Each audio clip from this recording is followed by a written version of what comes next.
Good day to all of you students. Today I shall teach you class 10th geography, lesson 2nd forest and wildlife resources, and it's a part 3rd of this chapter. It's a part 3rd of this chapter. Habitat destruction, hunting, poaching, over exploitation, environmental pollution, poisoning and forest fires are the factors which have led to the decline in India's biodiversity. Student habitat destructions जो लोग रहते हैं वो जो है destruction करते हैं, विनाश करते हैं, हंटिंग करते हैं, शिकार करते हैं, पोचिंग करते हैं, शिकार करते हैं, ओवर एक्सप्लॉयटेशन करते हैं या रिसोर्सेज को बहुत ज़्यादा जो बर्बाद करते हैं, एनवायरमेंटल को पॉल्यूट करते हैं, पॉइजन करते हैं, जो है जहर घोलते हैं, पॉइजन करते हैं. पॉइजन मीन्स भी यहाँ पे पॉल्यूशन है स्टूडेंट. और फॉरेस्ट फायर्स और जो जंगलों को आग लगा दी जाती है. तो स्टूडेंट यही फैक्टर्स हैं जिसकी वजह से जो है इंडिया की बायोडाइवर्सिटी जो है डिक्लाइन हो चुकी है, कम हो चुकी है. Other important causes of environmental destructions are unequal access. Other important causes of the environmental destruction. कहते हैं स्टूडेंट और भी बहुत सारे कारण हैं जिसकी वजह से एनवायरमेंटल डिस्ट्रक्शन हुआ है, जिस वजह से हमारा वातावरण जो है ख़राब हुआ है. उसकी वजह ये है अनइक्वल एक्सेस, कि लोगों को जो है रिसोर्सेज जो हैं अनइक्वल मिले हैं.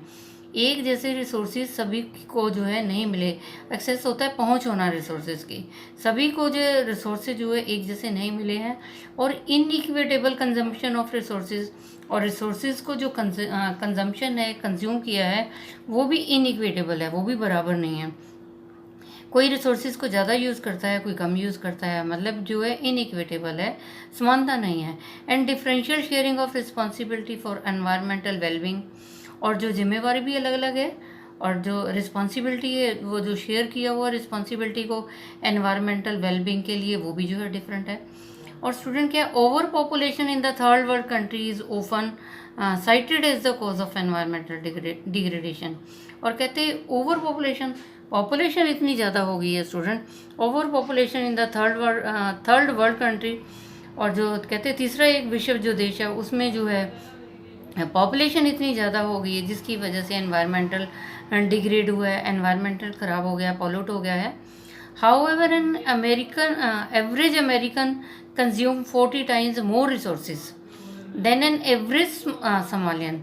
However, an average American consumes 40 times. कहते हैं हम ये देखते हैं कि जो अमेरिका में है वो 40 टाइम्स 40 बार ज़्यादा रिसोर्सेज यूज़ करते हैं सोमालियन के कंपैरिजन में. और सोमालियन का है स्टूडेंट, सोमालियन है कोई कंट्री है, उन वहाँ के लोगों को बोला हुआ है. Similarly, the richest 5% of Indian society probably cause more ecological damage. और इसी तरह से कहते हैं जो हमारे भारत में भी क्या है, सिमिलरली द रिचेस्ट 5%, और जो हमारी इंडियन सोसाइटी की जो अमीर लोग हैं ना 5%, तो वो भी इसमें इन्वॉल्व हैं कि वो इकोलॉजिकल डैमेज करते हैं, वो हमारे वातावरण को दूषित करते हैं, डिस्ट्रैक्ट करते हैं. Because of the amount they consume than the poorest 25%. कहते हैं क्योंकि वे because of the amount they consume, क्योंकि वो रिसोर्सेज को बहुत कंज्यूम करते हैं जितना कि देन द पुअरेस्ट 25%. कहते हैं पुअर लोग जो हैं वो तो 25% यूज़ करते हैं और ये जो हैं बहुत ज़्यादा यूज़ करते हैं. The former shares minimum responsibility for environmental wellbeing. और जो कहते हैं लोग जो हैं वो अपनी मिनिमम रिस्पॉन्सिबिलिटी को जो है समझते हैं एनवायरमेंटल के वेलबींग के लिए, एनवायरमेंटल को सुधारने के लिए अपनी बहुत कम जिम्मेवारी समझते हैं. The question is who is consuming. Question ये है कि कंज्यूम कौन कर रहा है, और फ्रॉम वेयर, कहाँ से कंज्यूम कर रहे हैं, और हाउ मच कंज्यूम कर रहे हैं, कितना कंज्यूम कर रहे हैं. Do you know that over half of the India's natural forest are gone. Student क्या आप जानते हैं कि इंडिया के जो आधे से ज़्यादा जो फॉरेस्ट जो है वो ख़त्म हो चुके हैं. 1/3 of its wetland drained out. और कहते हैं 1/3 हिस्सा जो है इसका वेटलैंड जो है वो ड्रेन्ड आउट हो चुका है. नदियाँ ख़त्म हो चुकी हैं, पानी ख़त्म हो चुका है.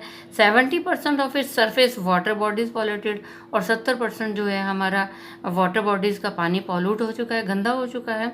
And 40% of its mangrove wide out. और 40% जो है स्टूडेंट मैनग्रोव जो है वो ख़त्म हो चुके हैं. मैनग्रोव वो होते हैं जो पानी के अंदर पौधे लगते हैं. एंड विद कंटिन्यूड हंटिंग, और लगातार हंटिंग होती है. ट्रेड ऑफ वाइल्ड एनिमल्स, जानवरों का व्यापार किया जाता है. कमर्शियली वैल्यूएबल प्लांट्स, और प्लांट्स जो वैल्यूएबल प्लांट्स हैं उनका व्यापार किया जाता है। Thousands of plants and animal species are heading toward extinction. और स्टूडेंट हज़ारों की जो पौधे और जंतु हैं, इनकी जो स्पीसीज़ हैं वो जो है ख़त्म होने की कगार पे हैं। The destruction of forest and wild life is not just a biological issue. कहते हैं स्टूडेंट ये जो फॉरेस्ट डिस्ट्रक्शन ऑफ फॉरेस्ट और वाइल्ड लाइफ, जब हमारा जंगल और जो जंगली जीवन जो है ख़त्म हो चुका है, ये सिर्फ एक बायोलॉजिकल इश्यू ही नहीं है। The biological loss is strongly correlated with the loss of cultural. और ये बायोलॉजिकल लॉस जो है और किससे कॉरिलेटेड करता है? Loss of cultural diversity. और इससे क्या होगा, हमारा जो कल्चरल डाइवर्सिटी भी जो है ख़त्म हो चुकी है, उसका नुकसान हो चुका है। Such losses have increasingly marginalized and impoverished many indigenous and other forest dependent communities. Such losses, student जो ये नुकसान हुए हैं, ये जो कल्चरल डाइवर्सिटी लॉस हुई है, तो इसकी वजह से क्या हुआ है? मार्जिनलाइज जो लोग हैं, गरीब लोग हैं, उनके अधिकार छीन लिए गए हैं। और इम्पोवरिश्ड मीन्स होता है वो कंगाल हो चुके हैं। मैनी इंडिजिनस होता है जो लोकल लोग होते हैं, और जो लोकल लोग हैं स्टूडेंट वो जो है गरीब हैं, उनके अधिकार छीन लिए गए हैं। And other forest dependent communities, और स्टूडेंट जो ऐसी भी कम्युनिटीज़ हैं जो फॉरेस्ट पे डिपेंड करती हैं, who directly depend on various components. और वो जो कम्युनिटीज़ कुछ कम्युनिटीज़ ऐसी हैं जो जंगलों पे ही डिपेंड करती हैं, उनकी ज़िंदगी जो है जंगलों पे डिपेंड है। Who directly depend on various components, और वो फॉरेस्ट के वेरियस कंपोनेंट्स पे डिपेंड करते हैं। फॉरेस्ट एंड वाइल्ड लाइफ के जो है फॉर फूड, उनको जंगलों से और जंगली जीवन से फूड मिलता है, ड्रिंक मिलता है, मेडिसिन मिलती है, और कल्चर है, उनको स्पिरिचुअलिटी, आध्यात्मिकता, सब कुछ जो है उनको जो है फॉरेस्ट और वाइल्ड लाइफ से जो है डिपेंड रहते हैं वो। Within the poor women are affected, और जो स्टूडेंट गरीब लोग हैं ना, उसमें क्या है, वुमेन्स आर इफेक्टेड। जो औरतें हैं उन पे ज़्यादा असर होता है इन चीज़ों का। So within the poor women are more affected than man. कहते हैं जो वुमेन होती है उस पर ज़्यादा असर होता है स्टूडेंट। इन मैनी सोसाइटी, बहुत सारी सोसाइटीज़ में देखा है, women bear the major responsibility of collection of fuel, fodder, water and other basic subsistence needs. कहते हैं हमने ये देखा सोसाइटी में जो वुमेन होती है उसके ऊपर ज़्यादा जिम्मेवारी होती है कि वो फ्यूल को कलेक्ट करती है, जानवर के लिए चारा इकट्ठा करती है, फॉडर, वाटर लेके आती है, और अदर बेसिक सब्सिस्टेंस नीड्स, और जो और परिवार के लिए जो ज़रूरतें हैं उनको भी पूरा करती हैं। As these resources are depleted, क्योंकि रिसोर्सेज जो हैं ख़त्म हो चुके हैं। And the drudgery of women increases, और जो वुमेन की प्रॉब्लम है वो जो है हमेशा आगे से बढ़ती ही चली जाती है। Sometime they have to walk for more than 10 kilometre. कभी कभी तो स्टूडेंट लेडीज़ को जो है 10 किलोमीटर तक पैदल चलना पड़ता है टू कलेक्ट दीज रिसोर्सेज। इन सभी रिसोर्सेज को कलेक्ट करने के लिए बहुत उन्हें पैदल चलना पड़ता है। This causes serious health problem for women, और जब वो पैदल चलती है तो उसकी सेहत पे भी बुरा प्रभाव पड़ता है।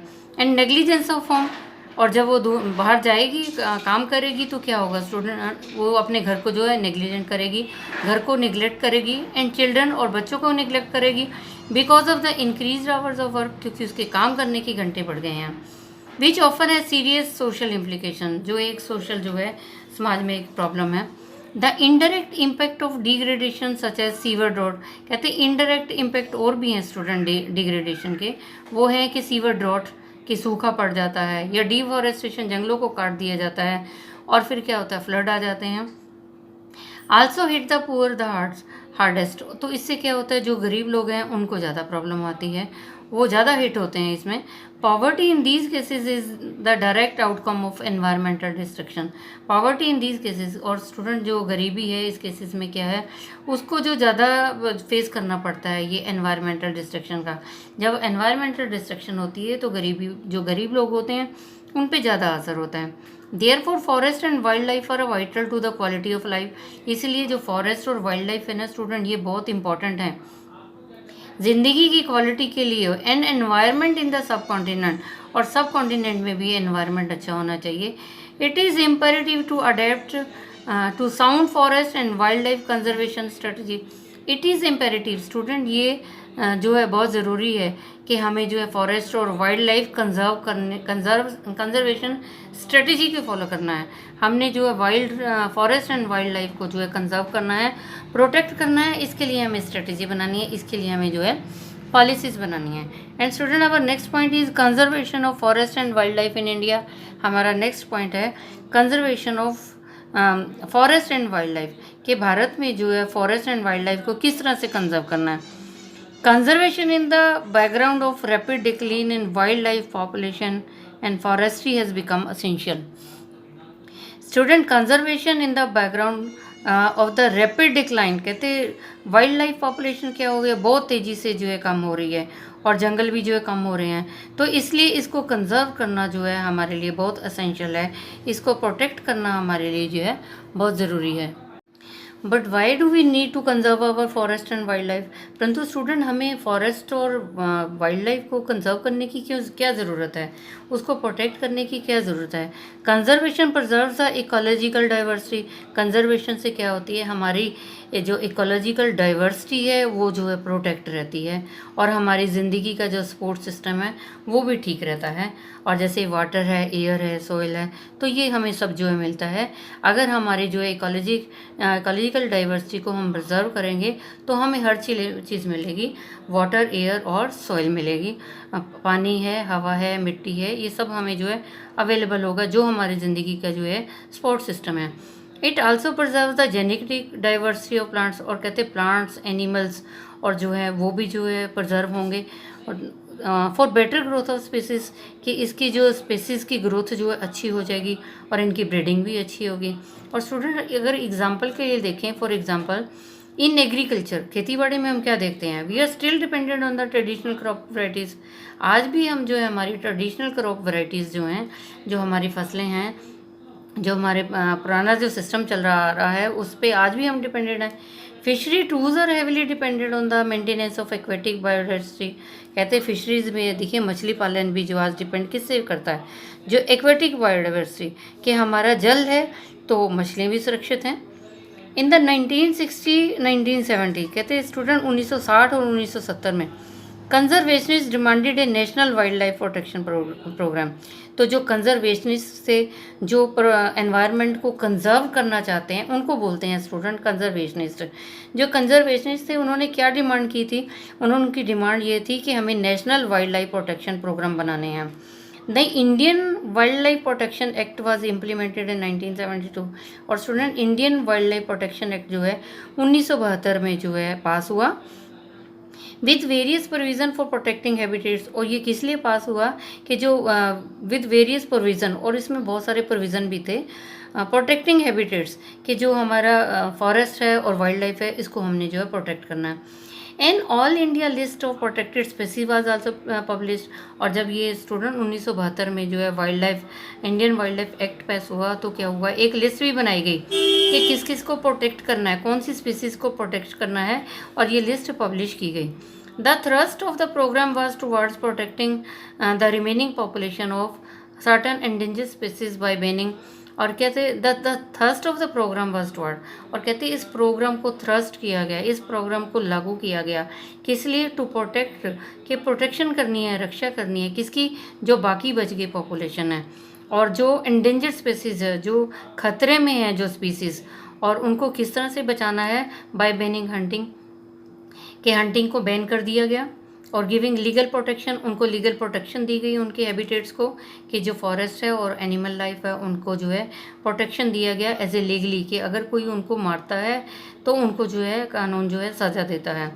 And restricting trade in wild life, और रिस्ट्रिक्टिंग ट्रेड और वाइल्ड लाइफ का जो है व्यापार भी बंद कर दिया गया, तो रिस्ट्रिक्ट किया गया। Subsequently central and many states government established national park.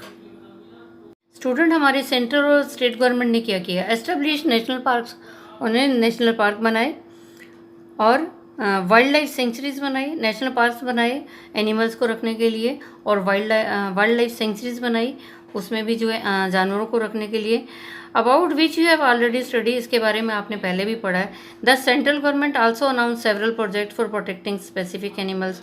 और सेंट्रल गवर्नमेंट ने तो स्टूडेंट ये भी अनाउंस किया है, बहुत सारे प्रोजेक्ट अनाउंस किए हैं जिससे जो है एनिमल्स को, जो स्पेशल एनिमल्स को जो है प्रोटेक्ट किया गया है, विच वर ग्रेवली थ्रेटेंड, जो बिल्कुल डेंजर कंडीशन में थे। और वो कौन से थे स्टूडेंट, उसमें एक है टाइगर है, द वन हॉर्न रिनोसर्स, उसमें जो आते हैं द वन हॉर्न रिनोसर्स है, कश्मीरी स्टेग है स्टूडेंट, हैंगुल है, और तीन टाइप ऑफ क्रोकोडिल्स हैं. फ्रेश वाटर क्रोकोडिल हैं जो फ्रेश वाटर में क्रोकोडिल रहते हैं, जो सॉल्ट वाटर में क्रोकोडिल रहते हैं, और घड़ियाल है, एशियाटिक लायन है, और भी बहुत सारे जीव जंतु हैं जिनकी जो है प्रोटेक्शन के लिए सेंट्रल गवर्नमेंट ने बोला है. Most recently the Indian elephant, और आज तो जो है हमने लेटेस्ट में क्या देखा स्टूडेंट, जो इंडियन एलिफेंट हैं, ब्लैक बक है, chinkara, the great Indian bustard, godown and the snow leopard, ये सब इन सब के लिए जो है प्रोटेक्शन के लिए, कंजर्व करने के लिए बोला है कि इनको प्रोटेक्शन चाहिए. हैव बीन गिवन फुल और पार्शियल लीगल प्रोटेक्शन, इनको लीगल प्रोटेक्शन दी है कानून की तरफ से कि इनको कोई हंट नहीं करेगा, against hunting and trade through out India, ना तो कोई इनको हंट करेगा, शिकार करेगा, और ना ही कोई इनका व्यापार करेगा. Student, I have taught you third part of this chapter, and rest of the thing I shall tell you in the next educational video. I think you might have understood. Student, you tell it to other students so that they can also understand this chapter. And students, stay safe, stay at home, obey your parents. Thank you. Have a nice day. God bless you all.